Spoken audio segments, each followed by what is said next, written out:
मैंने भी अपनी बाहों को आर्यन की कमर के चारों ओर कस लिया था, पर जब मुझे ऐसा लगा कि आर्यन आगे भी कुछ करने की कोशिश कर सकता है तो मैंने उससे धीरे से कहा, आर्यन प्लीज दरवाजा बंद कर दो।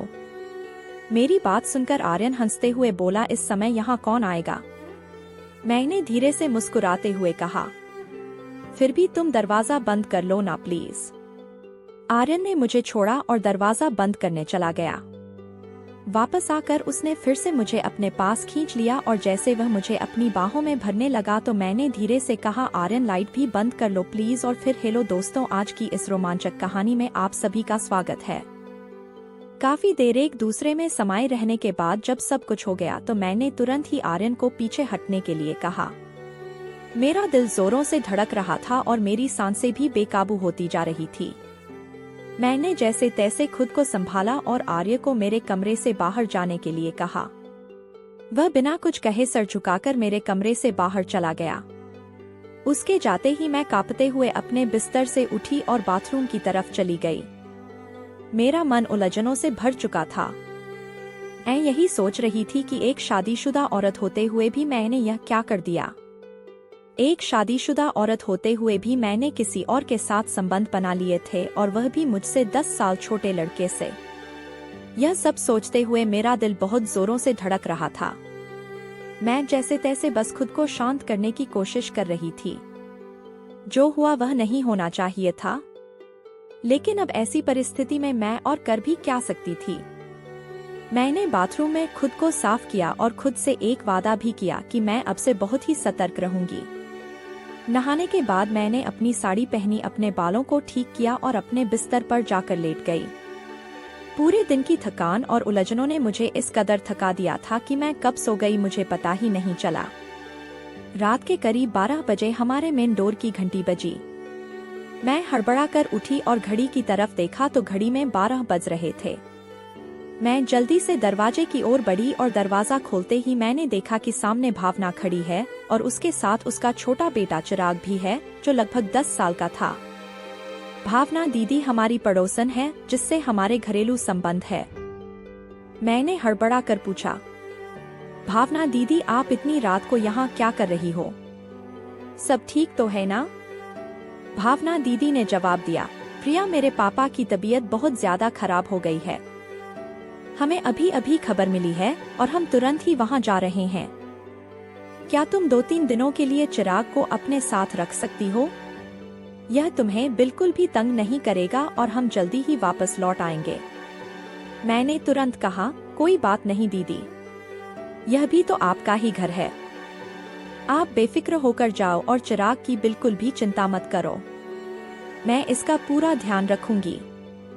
भावना दीदी ने चिराग को मेरे पास ही छोड़ दिया और जल्दबाजी में चली गई। मैंने दरवाजा बंद कर लिया और चिराग को लेकर अंदर आ गई। मैंने चिराग के लिए टीवी ऑन कर दिया और उससे पूछा, चिराग क्या तुमने खाना खाया है? वह बोला, नहीं आंटी अभी नहीं खाया है। मैंने मुस्कुराते हुए कहा, अच्छा तुम तब तक टीवी देखो, मैं अभी तुम्हारे लिए खाना लेकर आती हूँ। मैंने खाना गर्म करके टेबल पर रख दिया और चिराग को खाना परोस दिया। चिराग खाना खाने लगा और मैं भी उसके पास वाली कुर्सी पर बैठ गई। आर्य ने अभी तक खाना नहीं खाया था और मैं खुद उसे बुलाने नहीं जाना चाहती थी। मुझे पता था मैं उससे आंखें भी नहीं मिला पाऊंगी। मैं यही सोच रही थी कि जो कुछ भी हुआ उसमें किसकी गलती थी, मेरी गलती थी या फिर आर्यन की गलती थी। कुछ देर बाद मैंने आर्यन के कदमों की आहट सुनी और उसके कदमों की आहट सुनकर मैं अपने विचारों से बाहर आ गई। मैंने बिना उसकी ओर देखे उससे कहा, आर्यन तुम भी खाना खा लो, मैंने खाना गर्म कर दिया है। वह मेरे बगल वाली कुर्सी पर ही बैठ गया और चुपचाप खाना खाने लगा। मैं भी खाना खा रही थी, लेकिन मेरी नजरें बार बार आर्यन की तरफ जा रही थी। मैं यही सोचती रही कि एक शादीशुदा औरत होते हुए भी मैंने यह क्या कर दिया। आर्यन ने खाना खाते हुए मुझसे पूछा, यह बच्चा कौन है? मैंने बिना आंखें मिलाए उसे जवाब दिया, यह भावना दीदी का बेटा चिराग है। उनके पापा की तबीयत अचानक बहुत खराब हो गई है, इसलिए वह उनके पास गई है और चिराग को हमारे पास छोड़ गई है। इसके बाद हम दोनों के बीच कोई बात नहीं हुई और आर्य खाना खाकर अपने कमरे में चला गया। मैंने सारे बर्तन उठाए और किचन में रख दिए। फिर चिराग को लेकर अपने कमरे में चली गई और दरवाजा अंदर से बंद कर लिया। मैंने चिराग को अपने साथ ही लेटा लिया क्योंकि वह एक छोटा सा बच्चा ही तो है। अगर मैं उसको अलग लेटाती तो शायद रात में उसको डर लगने लगता। चिराग मेरे बेड पर ही लेटा था और जल्दी सो भी गया, लेकिन मैं जाग रही थी। शाम की थोड़ी देर की नींद के कारण अब मुझे नींद नहीं आ रही थी। आज का दिन मेरी जिंदगी में एक नया मोड़ ले आया था। मेरे दिल और दिमाग के बीच लड़ाई चल रही थी। दिल कह रहा था कि आज जो भी हुआ है वह सही हुआ है, जबकि दिमाग इसे गलत ठहरा रहा था। मेरा दिल तो यह भी कह रहा था कि एक शादीशुदा औरत होते हुए भी मैं एक अधूरी सी जिंदगी जी रही थी, और अगर किस्मत ने मेरे लिए कोई रास्ता खोला तो इसमें क्या बुराई है। मैं अपने इन्हीं ख्यालों में खोई हुई थी कि अचानक से मेरे कमरे के दरवाजे पर दस्तक हुई। घर में मेरे और चिराग के अलावा सिर्फ आर्यन ही था, तो इसका मतलब दस्तक देने वाला आर्यन ही हो सकता था। मेरा दिल फिर से तेजी से धड़कने लगा था। मैंने चुपचाप लेटे रहने की कोशिश की, लेकिन दस्तक फिर से हुई। मैं यही सोच रही थी कि कहीं चिराग जाग ना जाए, और यही सोचकर मैंने धीरे से उठकर दरवाजा खोल दिया। सामने आर्यन को देखकर मैं थोड़ा सा चौंक गई और उससे पूछा, अब क्या है? तुम यहाँ क्यों आए हो? आर्यन ने धीमी आवाज में मुझसे पूछा। क्या मैं अंदर आ सकता हूँ? मैंने कहा, नहीं, बिल्कुल भी नहीं, तुम जाओ यहाँ से। और इतना कहकर मैंने दरवाजा बंद कर दिया। मेरी सांसें तेज चल रही थी और मेरे दिमाग में कई सवाल उठ रहे थे। मैं सोचने लगी कि यह अंदर क्यों आना चाहता है।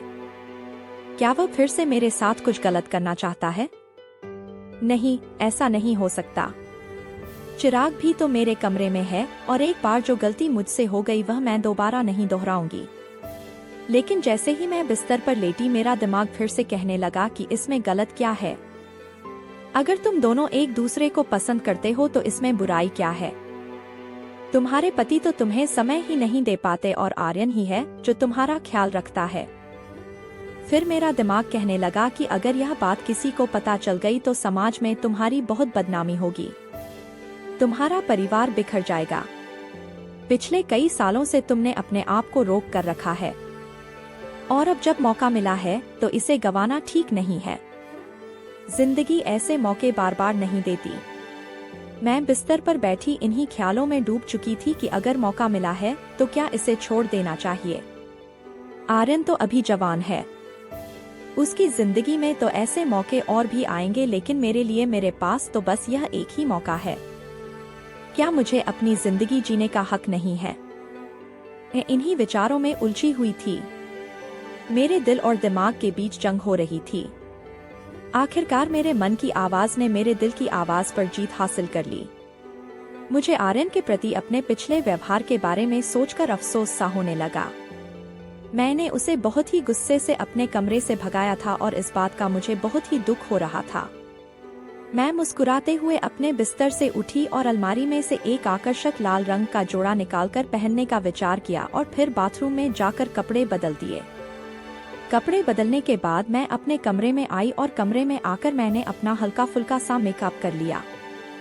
मैंने अपना लाल रंग वाला जोड़ा पहन लिया था और ऊंची हील वाली सैंडल भी पहन ली थी। मैं बहुत ही सुंदर लग रही थी, और मैं यह सोचकर मुस्कुरा रही थी कि अगर आर्यन मुझसे नाराज भी हो गया होगा तो वह मुझे इस तरह देखकर बहुत ही खुश हो जाएगा। मैंने देख लिया था कि चिराग गहरी नींद में सो रहा है। मैंने धीरे से अपने कमरे की लाइट बंद कर दी और दरवाजा बंद करके सीढ़ियों से ऊपर चली आई। मेरा दिल जोर जोर से धड़क रहा था। जब मैं ऊपर पहुंची तो मैंने देखा कि आर्यन के कमरे का दरवाजा खुला हुआ है और अंदर से हल्की हल्की रोशनी बाहर आ रही है। जब मैंने अंदर जाकर देखा तो आर्यन वहां नहीं था। तब तक मुझे पीछे से किसी के कदमों की आहट सुनाई दी। जब मैंने मुड़कर देखा तो वहां आर्यन खड़ा था। जब आर्यन मेरे करीब आया तो मैंने झिझकते हुए पूछा, तुम अभी तक सोए क्यों नहीं? आर्यन ने आगे बढ़कर मेरे एक हाथ को अपने हाथ में थाम लिया। उसकी नजदीकी से मेरे दिल की धड़कनें और तेज हो गई थी। आर्यन ने मुस्कुराते हुए कहा, मुझे यकीन था कि आप मेरे पास जरूर आओगी।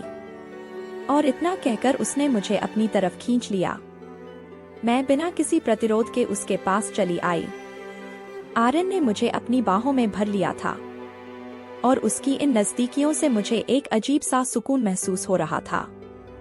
मैंने आर्यन के सीने में अपना चेहरा छुपा लिया और धीरे से बोली, आर्यन मुझे बहुत डर लग रहा है।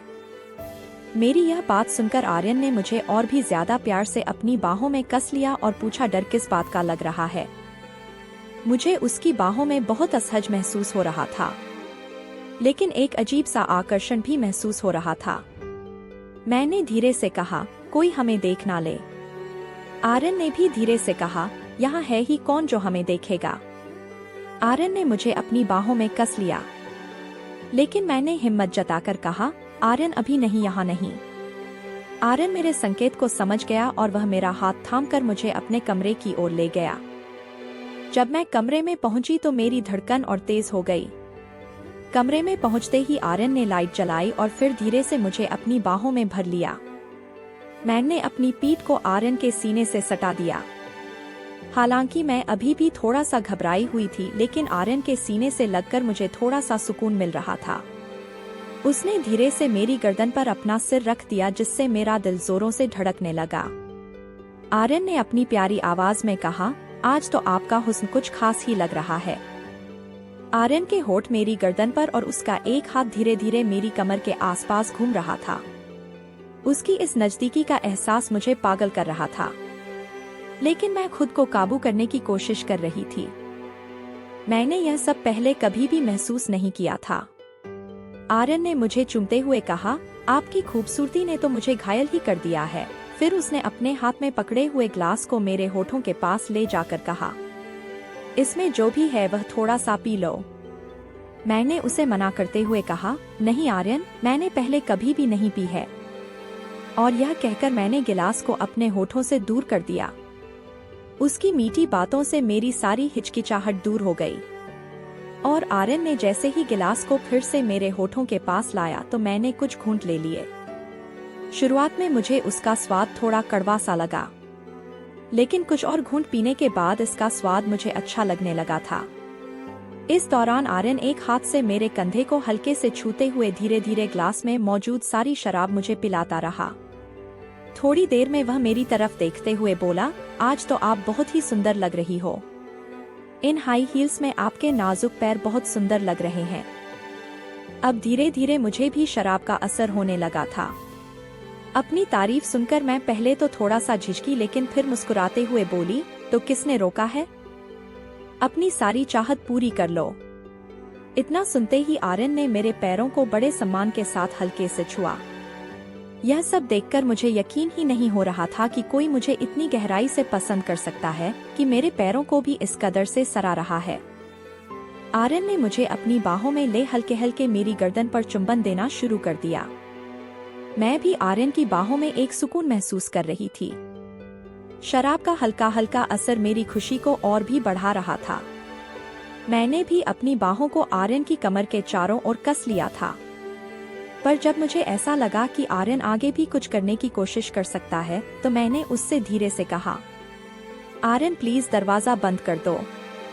मेरी बात सुनकर आर्य हंसते हुए बोला, इस समय यहाँ कौन आएगा? मैंने धीरे से मुस्कुराते हुए कहा, फिर भी तुम दरवाजा बंद कर लो ना प्लीज। आर्यन ने मुझे छोड़ा और दरवाजा बंद करने चला गया। वापस आकर उसने फिर से मुझे अपने पास खींच लिया और जैसे वह मुझे अपनी बाहों में भरने लगा तो मैंने धीरे से कहा, आर्यन लाइट भी बंद कर लो प्लीज। लाइट बंद होने के बाद हम दोनों एक दूसरे में समा गए और सारी रात ऐसे ही गुजर गई। अब मैं अपनी जिंदगी में खुश थी कि मुझे अकेले इतनी बड़ी जिंदगी नहीं गुजारनी पड़ेगी। कमेंट करके जरूर बताइएगा कि आपको यह कहानी कैसी लगी। अगर आपको यह कहानी पसंद आई हो तो इसे लाइक करें और अपने दोस्तों के साथ भी शेयर करें। आगे भी ऐसी रोमांचक कहानियों के लिए हमारे चैनल को सब्सक्राइब करें और बेल आइकन दबाना ना भूलें।